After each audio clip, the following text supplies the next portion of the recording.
नमस्कार दोस्तों, मेरा नाम वीरू द्विवेदी है। मैं आपका अपने YouTube channel Veeru Dwivedi education hub पर हार्दिक स्वागत करता हूं। दोस्त, आज हम बात करेंगे हिंदी साहित्य के महत्वपूर्ण 20 एमसीक्यूज की, जो कि आगे आने वाले शिक्षक भर्ती परीक्षा में आपको महत्वपूर्ण सफलता दिलाने में बहुत ही प्रमुख योगदान निभाएंगे। दोस्तों, तो आइए शुरू करते हैं।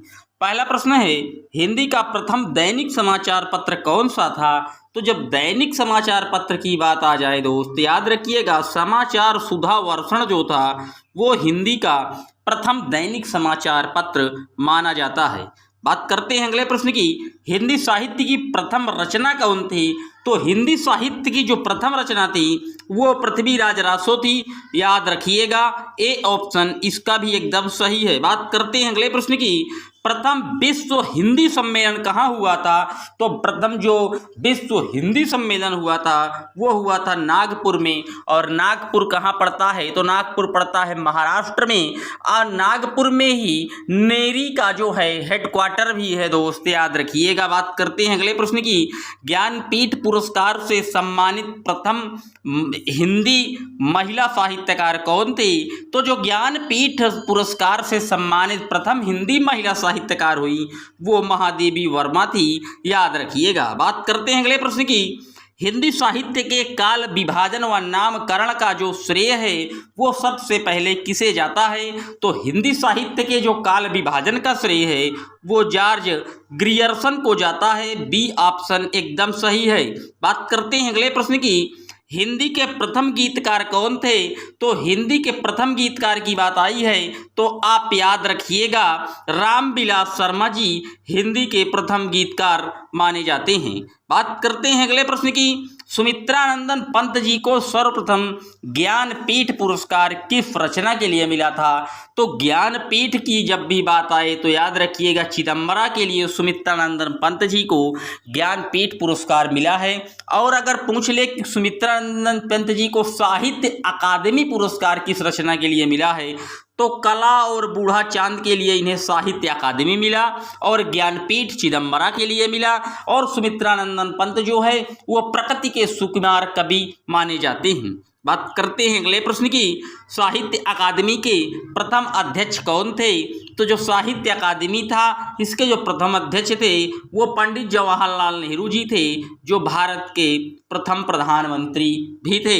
इनकी एक बुक है हु लिव्स इन डाइज, इस पुस्तक को याद रखिएगा, पूछ लेता है दोस्त। बात करते हैं अगले प्रश्न की, हिंदी के प्रथम कवि कौन थे? तो जो हिंदी के प्रथम कवि हैं वो किन्हें माना जाता है दोस्तों? तो हिंदी के जो प्रथम कवि हैं वो माना जाता है स्वयंभू को, याद रखिएगा।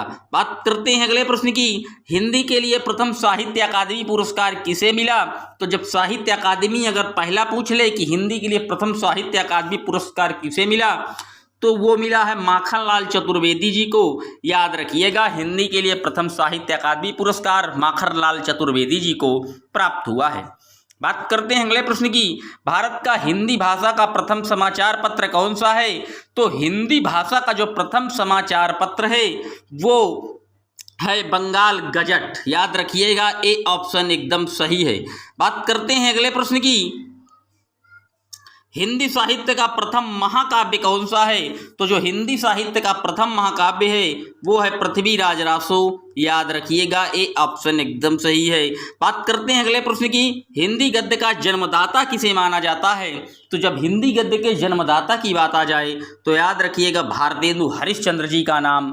इन्हीं ने सबसे पहले हिंदी गद्य को आगे बढ़ाया था, और भारतेंदु हरिश्चंद्र जी का जो गद्य के क्षेत्र में योगदान है वो दिग दिगंबर तक याद रखा जाएगा, इसीलिए इन्हें हिंदी गद्य का जन्मदाता माना जाता है भारतेंदु हरिश्चंद्र को। इनके कई नाटक हैं, जैसे अंधेर नगरी इनका एक बहुत ही बेहतरीन नाटक है, याद रखिएगा दोस्त। बात करते हैं अगले प्रश्न की, किस काल को स्वर्ण काल कहा गया है? तो भक्ति काल को स्वर्ण काल की संज्ञा दी गई है। बी ऑप्शन एकदम सही है। बात करते हैं अगले प्रश्न की, निम्नलिखित में कौन भक्ति काल के कवि नहीं हैं। तो जो अमीर खुसरो जी हैं ये भक्ति काल के कवि नहीं है, याद रखिएगा, डी ऑप्शन एकदम सही है।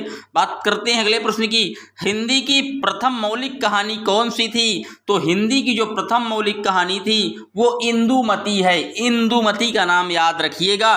बात करते हैं अगले प्रश्न की, हिंदी व्याकरण के पाणिनि किसे कहा जाता है? तो जो हिंदी व्याकरण के पाणिनि हैं वो किशोरीदास वाजपेयी जी को कहा जाता है, ए ऑप्शन एकदम सही है।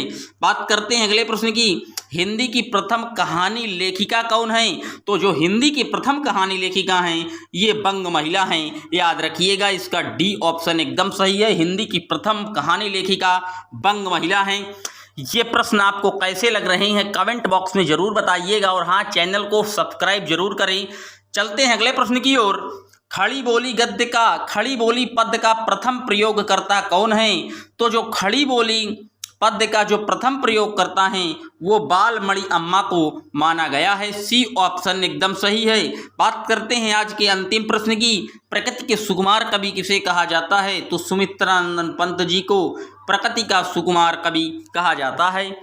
दोस्त, ये सीरीज आपको कैसी लगी कमेंट बॉक्स में जरूर बताइएगा, और चैनल को सब्सक्राइब, लाइक और शेयर करना ना भूलें। मिलते हैं एक और वीडियो में, तब तक के लिए जय हिंद, जय भारत।